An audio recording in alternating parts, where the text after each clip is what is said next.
Assalamu alaikum, I'm Aisha and you're watching SAMAA News. Here are today's headlines.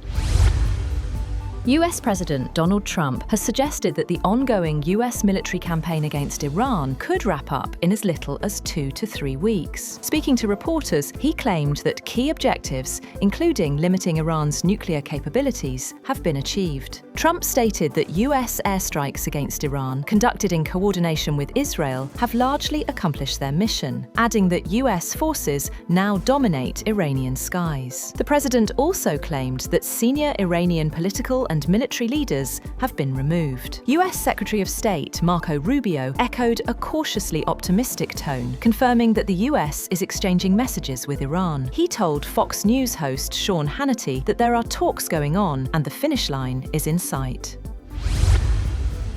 President Donald Trump has urged countries that stayed out of strikes on Iran to secure their own oil supplies, even calling on them to take control in the Strait of Hormuz. In remarks targeting allies, he singled out the United Kingdom and France for not supporting US actions as the conflict disrupts global energy flows. Trump also pushed American oil exports as an alternative, warning that countries may need to act independently as tensions continue to rise. Meanwhile, Iran's Revolutionary Guards say they will begin targeting US companies in the region from April 1st in retaliation for ongoing attacks. The list includes major firms such as Microsoft, Google, Apple, Intel, IBM, Tesla, and Boeing. US Defense Secretary Pete Hegseth says the next few days in the Middle East conflict will be decisive. Speaking at a briefing, he claimed US and Israeli strikes have weakened Iran's military, triggering desertions and shortages of key personnel. Hegseth said Washington now holds the advantage, adding that Tehran has limited military options as the conflict enters a critical phase. He also said that Washington is closely tracking support from China and Russia to Iran and is prepared to confront it where needed. He did not detail the actions, but said the US is actively mitigating and responding to any such involvement.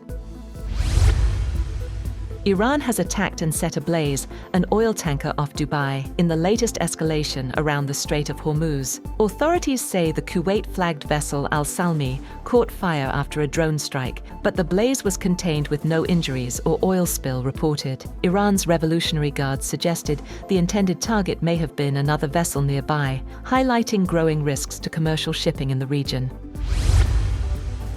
Pakistan's Foreign Minister Ishaq Dar and his Chinese counterpart Wang Yi have called for an immediate ceasefire in the Gulf and wider Middle East, urging swift peace talks. In a joint initiative, both sides stressed the need to ensure safe passage for ships and crews in the Strait of Hormuz. The appeal comes as part of a 5-point plan aimed at restoring stability amid growing international efforts to contain the conflict. And Trump has signed an executive order aimed at tightening rules on mail-in voting nationwide, including a federal mandate to verify US citizens eligible to vote in each state. The executive order directs the federal government to compile a list of confirmed US citizens to help state election officials verify voter eligibility. It also mandates that absentee ballots be sent only to voters on state-approved mail-in ballot lists and requires secure ballot envelopes with unique tracking barcodes. That's all for now. For more updates, visit www.samaa.tv. Thank you for watching SAMAA News.